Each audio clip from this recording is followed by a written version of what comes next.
আসসালামু আলাইকুম।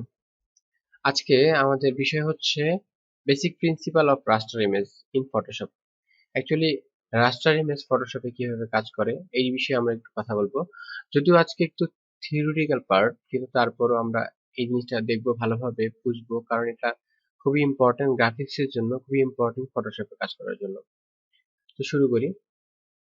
আমরা মূলত ফটোশপে কি করি অ্যাকচুয়ালি? আমরা এখানে যে কাজগুলি করবো বা করি, সেই কাজগুলিতে কি করি? বেসিক্যালি কপি করি, পেস্ট করি, হ্যাঁ, ডুপ্লিকেট কিংবা ইরেজ অথবা কালার এনহ্যান্স করি, কিংবা কখনো ট্রান্সফর্মের কাজ করি। এই কাজগুলি মূলত করি। তো যে কোনো একটা ছবি নিয়ে এই কাজগুলি করি। তা আমি আজকে বলবো গ্রাফিক্সের বেসিক কিছু প্রিন্সিপাল, মূলত ফটোশপ এইসব নিয়ে যেভাবে কাজ করে। আর এই বিষয়টা গ্রাফিক্সের শিক্ষার ক্ষেত্রে একটি ফাউন্ডেশনের মতো কাজ করবে। এছাড়াও আমরা যে কোর্সটা করছি সেক্ষেত্রেও অনেক বেশি ইম্পর্টেন্ট। তো আমি কাজটি বোঝার ক্ষেত্রে এখানে একটি ইমেজ ব্যবহার করেছি। আপনি এই ইমেজটা চাইলে ডাউনলোড করে নিতে পারেন। ডাউনলোড লিংক আমার ভিডিও ডিসক্রিপশনের নিচে দেয়া আছে, সেখান থেকে ফ্রিতে ডাউনলোড করে নিতে পারবেন।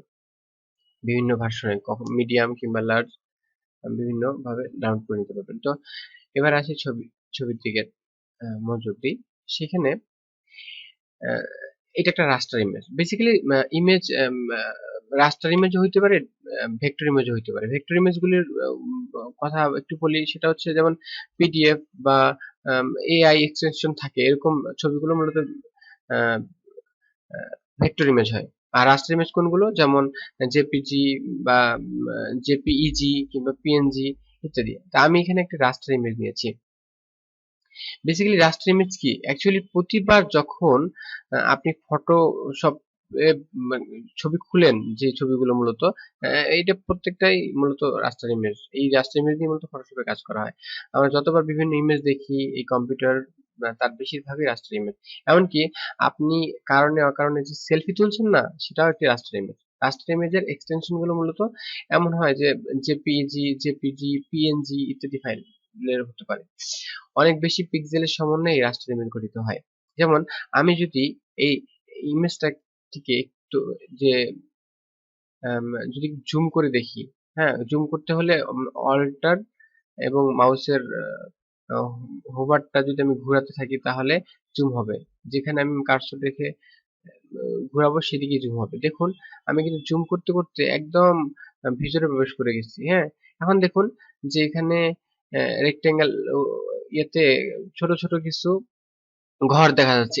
এইগুলি এক একটা পিক্সেল। আমি যদি ব্রাশ টুলটা ধরি এবং এখানে যদি আমি ক্লিক করি, আমি একটা একটা পিক্সেলে ক্লিক করতেছি। হ্যাঁ, এই ছোট আকৃতির যে জিনিস দেখলাম সেটা হচ্ছে বেসিক্যালি পিক্সেল, এবং এই ছোট ছোট অনেক পিক্সেল একসাথে হয়েই মূলত তৈরি হয় একটা পূর্ণাঙ্গ ইমেজ।